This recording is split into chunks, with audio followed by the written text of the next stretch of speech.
Hey everybody, Unstable Gamer here, and welcome back to the channel. Today we're going to be talking about Marvel Snap and the newest season pass. There's some give and take with it, but I think overall it's good. Let's go ahead and talk about it. But first, before we do, if you're just now finding this channel and you want to stay up to date with this and everything Marvel Gaming, consider hitting that subscribe button so you don't miss out.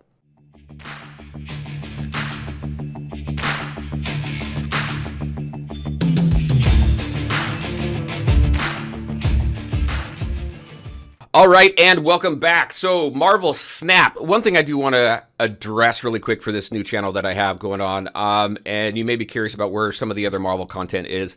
I am still kind of working on some of that. It's a change in direction as far as kind of how I put my videos together. It's easier to do Marvel Snap and some mobile games, but when I look at the console game stuff, really trying to figure out kind of the best format. I do have some stuff coming, so hopefully you're sticking around for that. There's a lot of cool stuff coming out with Marvel Gaming. But let's go ahead and talk about Marvel Snap. This is the newest season pass. I do have this Savage Land cut out and put on my Discord. If you want to see all of the information we got going on and the community growing on Discord, go ahead and check out the link in the description below. As far as this goes, and a lot of times I will just say too, sometimes I'll clip this out, like with Savage Land. I clipped that out and that was on my Discord a couple days ago. So sometimes the information will be there sooner before the video comes out. So let's take a look at Savage Land. So Savage Land came out just this week on the 2nd. I made a couple changes here just with the way it looks, also the blue and the red. So the blue are additions. The red is where we lost something as opposed to what the last season pass gave us. So we just kind of take a look at this. All these numbers remain the same. The totals remain the same. But we did lose a card variant for the free-to-play player. In the last season with Power Cosmic, free-to-play players got 2 card variants, and now we don't have any for the free-to-play player. However, with the card backs, we did gain a card back where we didn't have one before, and the titles, we have 2 titles for free-to-play players where we didn't have that before. But again, the totals across all of them, if you do purchase the pass, again, it's $10. $15 if you want to pay for the additional levels. But I think just kind of how this game is put together, how quick things move along, it's really easy to meet the max reward of 50 to be able to get everything. And then anything beyond 50 is just extra stuff. Titles. I was talking with someone a little bit earlier on my Discord. Titles, they were really cool, but now there just seems to be a lot of them coming at us left and right. And the individual who expressed that opinion, you know, I tend to agree. I would like to see the titles, just in my opinion, I'd like to see them maybe a little less available and a little harder to get just so that there's more value in them. As far as the card variant, free-to-play losing that, it does hurt the progression of your collection level just because you have 1 less card or 2 less cards that you can go ahead and throw boosters in to raise your collection level. Overall, though, even with all that, Savage Land, I think Zabu is a great card. I do like the artwork on here, just that Savage Land, like Tarzan, barbarian type look. I think it's really cool. The art direction and everything they went, this whole prehistoric thing is very cool. But Zabu's a fun card. With Zabu, you reduce your 4-cost cards down to 2-cost cards. So just kind of curious. And at the end of this video, just like we did with Power Cosmic, I will show some examples of a deck that I'm playing around with. It's not finalized, but a deck I'm playing around with using Zabu, and it's a lot of fun. But kind of curious, what are you using Zabu for if you have paid for this season pass? Because again, the only way you get the new card right away is by paying for the season pass. Otherwise, it'll be entering into the normal collection track at a later date. I think it's 3 months after the season pass ends.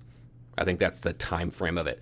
But what are you matching up Zabu with? I have tried matching Zabu up with Mystique. That takes down your 4-cost cards to only costing 1 energy, which is insane. You can flood the board there. I've also played around with Zabu and Moon Girl with Dino. I think that's pretty cool too. You get that whole prehistoric theme there as well. There's a lot of cool combinations that you can use with them. So very curious, what are you using him for? What's your favorite deck using Zabu? All right, everybody, that is what I had for you. As always, I want to thank you all for taking the time to watch the video. If you liked it, make sure to hit that like button and share your thoughts and questions in the comment section below. Take care, everybody, and we'll talk to you next time.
snap.